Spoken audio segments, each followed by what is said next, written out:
The games of the year in college football. Got to thinking now as we're getting closer and closer to the season, what are the games of the year? And it's tough to assess because we haven't even, had any games yet, so we're kind of just speculating. And I want to make this clear too off the top. This is not an exhaustive list. So Michigan, Ohio State, of course, going to be a game of the year. Alabama, LSU, going to be a game of the year. We tried to steer clear from just those general, typical rivalries we're going to get because I feel like that's kind of a given. But let's get into it a little bit here. Week 1, we got a game of the year, in my opinion. Because last year, week 1, it was a game of the year with LSU and Florida State. This will be on a Sunday. And this game, if you look at it from the outside looking in, it just has everything. The loser of this game loses their mulligan for the rest of the way. Meaning, if you drop this game, if you're Florida State or LSU, you got to go perfect throughout the rest of your schedule. Florida State still has to play Clemson. LSU, they have to play in the SEC. So both these teams are going to have their work cut out for them should they lose. Now, should they win, you get some breathing room. You have a chance to potentially drop one game, though neither team plans on dropping a game the rest of the year. But if you do drop a game, you're not out of the race. But if you drop 2, history tells us you're out of the college football playoff. So very, very high impact kind of game. It's going to be an elite atmosphere, neutral site. I would imagine both fan bases will travel well. Florida State won this game on a blocked extra point at the end of regulation last year. So everything is set up for this one to be electric in every sense. You look at both rosters too, loaded with talent. Like neither team is really in climb back mode so much. Florida State, they have aspirations to play for the college football playoff this year and win the ACC. Like for them, it is set up to be the year. Jordan Travis is back. Jared Verse is back. Number 1 in returning production. And all of college football are the Seminoles. So this is their year, is what they're thinking in Tallahassee. Now for LSU, going into last season, Brian Kelly pulls up, new head coach.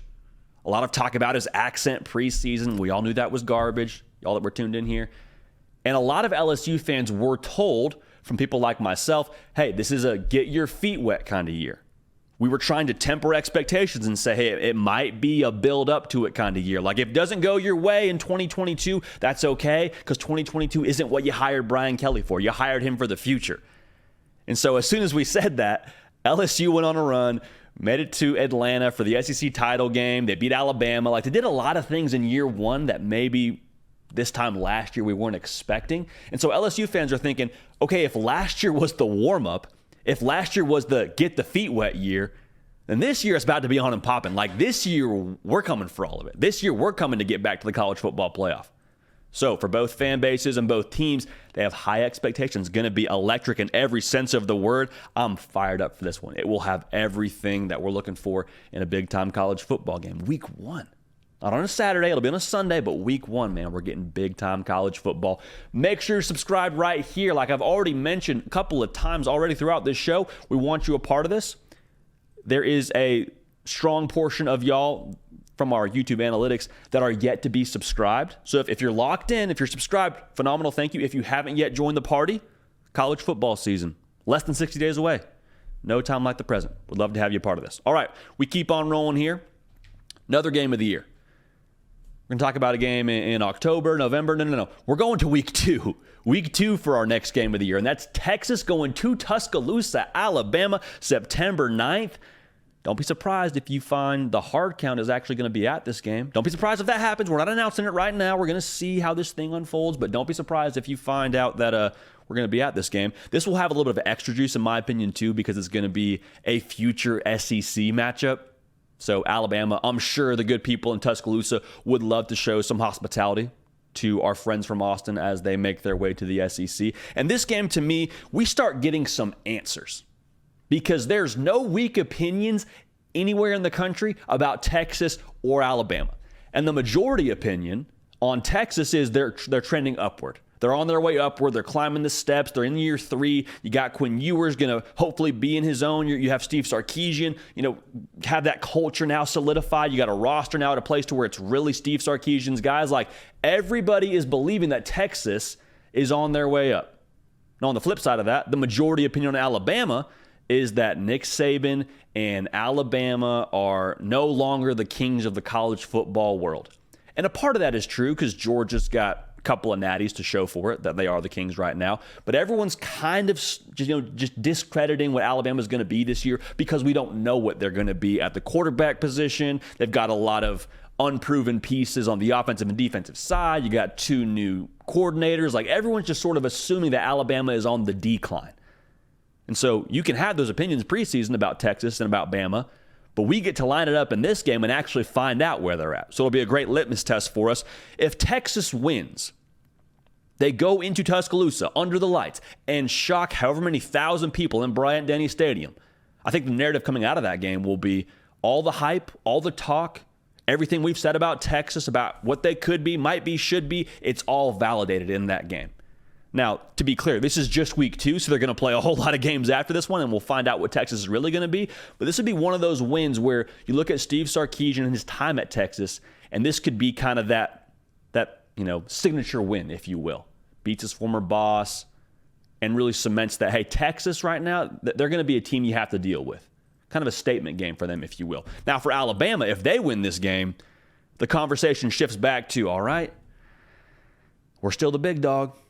We're still a big dog, to say the very least, in the college football landscape. Like, you want to talk bad about Bama all offseason and say what they weren't going to be? Well, we just took care of business at home against the team that y'all were talking about and what they were going to be in a positive way. So for Alabama, this kind of be the, as I like to call it, the Saban flex, if you will. Everyone's saying this, that, and the other about Bama, and then depending on how they handle business, let's say Alabama goes out and just does what we thought they were going to do a season ago and they win this game by a couple of scores, then Alabama kind of puffs out the chest and just says, remember us? Remember that script day? Yeah, we're not going anywhere. So again, they're going to play a lot of games after this. I don't think we make definitive statements about either team after this game, but it'll be a really interesting test for us to see if all the talk in the offseason, we get some answers. Should be a lot of fun. Now we fast forward to October for this next game of the year. Again, not an exhaustive list. A lot of games that are going to be played in between week 2 and October 21. But this is one that I have circled, and it's Penn State at Ohio State. And to me, this is all about establishing that pecking order within the Big Ten. Because Penn State, a lot of the belief in state college is that this could be the year where we catapult into either the top spot in the Big Ten or we put ourselves right behind Michigan. Like, they're tired of going 10-2 in Happy Valley. They've done that. They've won the Rose Bowl. Like, they love Sean Clifford, but a lot of the excitement is around Drew Aller and what he could be for them offensively. We had James Franklin, head coach of the Nittany Lions, on this very show. He told us we have a chance to be better on the offensive side of the ball. We've got more talent and depth defensively than we've had here in a long time. We got a quarterback who can make all the throws. Like, all the pieces are there on paper for Penn State to make that ascent in the Big Ten pecking order. This is a game where they really get a chance to do it. Because Ohio State, they haven't won it the last couple of years, but they've been widely considered one of, if not the top dog in the conference for recent history, really since Ryan Day has been there. For Penn State to take a swing at the big dog, one of the big dogs, I should say, and to kind of slay the dragon of sorts, like, that would be enough for me to say, okay, Penn State is going to be a team we got to talk about in the college football playoff. They're a team we got to talk about in terms of winning the Big Ten. So for Ohio State now, the thing for them is don't get passed by Penn State while you're trying to chase Michigan. Because to be clear, they are in chase mode right now. They've been beat by Michigan soundly the last 2 seasons. We were on hand for one of them. It was not close. They finished the deal, did Michigan, against Ohio State. But Ohio State now, while they're trying to catch Michigan, you got to look over your shoulder and see Penn State is churning and burning and trying to find a way to be considered one of those top-tier teams. So this game, I think, will really give us a good idea for where these teams sit in terms of the future with the Big Ten. And I think either result, whether it's an Ohio State win or a Penn State win, it's a statement kind of game. Like, if Penn State wins, it's a statement, okay, we are now one of those top 2 teams in the Big Ten, for this season at least. For Ohio State, if they were to win this game, it's reestablishing, no. Penn State, maybe you'll have your time in the future. But with this roster, with Marvin Harrison Jr. still here, with all the guys we got back on defense, like, we still got some unfinished business. The standard's still the standard here. That one's going to be a lot of fun, man. I tell you what, I don't know what our travel plans are going to be for October, but if we can get out to a game in October in Columbus, this might be one to get to. So, again, Penn State's going to play Michigan later in the year. Ohio State play Michigan later in the year. Those are going to be enormous games, but this is our first chance to really see what is Penn State made of and what is Ohio State made of, too. That's going to be a really good test for us to figure out what they're made of there. Notre Dame at Clemson, November 4th. This is another game that has enormous playoff implications. Notre Dame is going to play Ohio State and USC in their schedule, and if they can get a win against Clemson, if they get a win against Clemson, again, 2 years in a row, they got one last year in South Bend. If they do it in Death Valley, what would that say about Marcus Freeman? What would that say about the direction of Notre Dame under Marcus Freeman? I think we would all have to start taking them very, very seriously as it comes to the college football playoff picture. And for Clemson, kind of the other side of the coin, if you will. Like Dabo Swinney, there's been a lot of talk about his way of doing things and the way they don't use the portal. And now they hired a new OC with Garrett Riley and they got Cade Klubnik. Like the expectations are extremely high, but the pressure is also extremely high at Clemson, South Carolina. And so a game like this, if Clemson were to drop 2 in a row to Notre Dame, I think there would have to be a reassessment of sorts as to their approach. And I don't mean they're going to go to the portal. I don't mean they're going to just, redo their whole staff. But that would be 2 years in a row where you lose. And I would imagine if you lose this game, it's because Notre Dame would be the more physical team. And they definitely were the more physical team a season ago. DJ Uiagalelei caught a lot of flack last year for what he didn't do in this game. But Notre Dame was able to run the ball essentially at will, it felt like. I believe they had somewhere over 200 yards rushing in that game last year. So it's going to be a toughness test for Clemson. And for Notre Dame, it could be that statement of like, hey, we've arrived. Marcus Freeman has been very, very clear. Like the standard is still the standard at Notre Dame. I don't care that we haven't won a national title in a minute here. Like we're still Notre Dame. That brand still means something. And I think that has endeared him to a lot of Notre Dame fans because of that approach. But this is going to be the game where I think it's sort of a coronation of sorts if they were to get it done. So that'll be a lot of fun to watch in November. Playoff kind of football. Last game I want to talk about here for the game of the year. This could be the game of the year in the Pac-12, and it's USC at Oregon. This could be a Pac-12 title preview. Because remember now, the Pac-12, no more divisions. They just take the top 2. So USC is actually gone to the Big Ten next year, so their last go around in the Pac-12. But don't be surprised if we see this game again in the Pac-12 title game. But for USC, they have just the gauntlet to end their season. I mean, the last 6 games are just absolutely brutal. Play Utah. They play, obviously, Oregon. They play Notre Dame. They got UCLA. Like, it is just the absolute works, the Hunger Games for USC to finish the year. This is their second to last game of the season. They get UCLA after Oregon, but you got to go to Eugene. You got to go to Autzen Stadium, and that place will be rocking. Could be another college game day stop. For USC, if they are undefeated up to this point, or let's just say they have 1 loss up to this point, it's the second to last game of the year, you would imagine they probably are at least, I don't know if they're a favorite to make the college football playoff if they win out, but a 1-loss USC team is going to have a really good chance. I don't know if they control their own destiny. They're going to have a really good chance, but the thing about USC, if they have 1 loss or if they have no losses, this will be the last couple of steps for them on the tightrope of what their schedule is. And the last couple of steps of a tightrope are considered to be the most dangerous. And you got to go to Eugene. Like I'm just telling you, if you were a USC fan, this is one I'm circling, underlining, starred. Like this is going to be the game for USC if they're going to make the college football playoff. This will be one of those games that you really have to take a close look at. Now for Oregon, they'd love to spoil it. And I say they love to spoil it.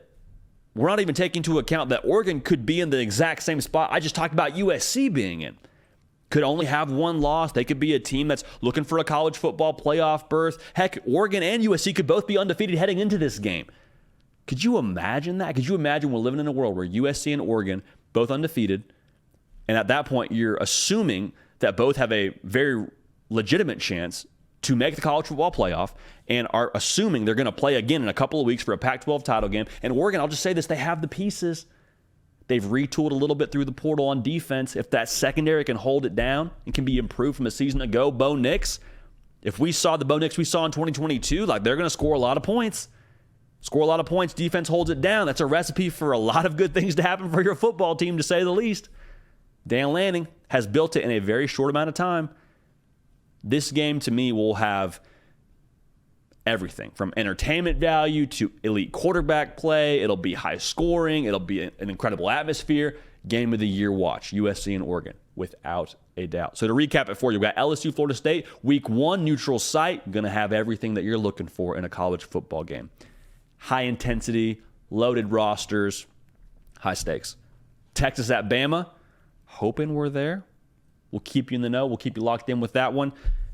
The answers we're going to get in that game is really what I'm looking forward to. Penn State at Ohio State, statement game for either result. Ohio State saying, no, we're still one of the big dogs, or Penn State saying, hey, move aside. We gotta take our spot as one of those top 2 teams in the Big Ten for 2023. Should be a lot of fun. Notre Dame at Clemson.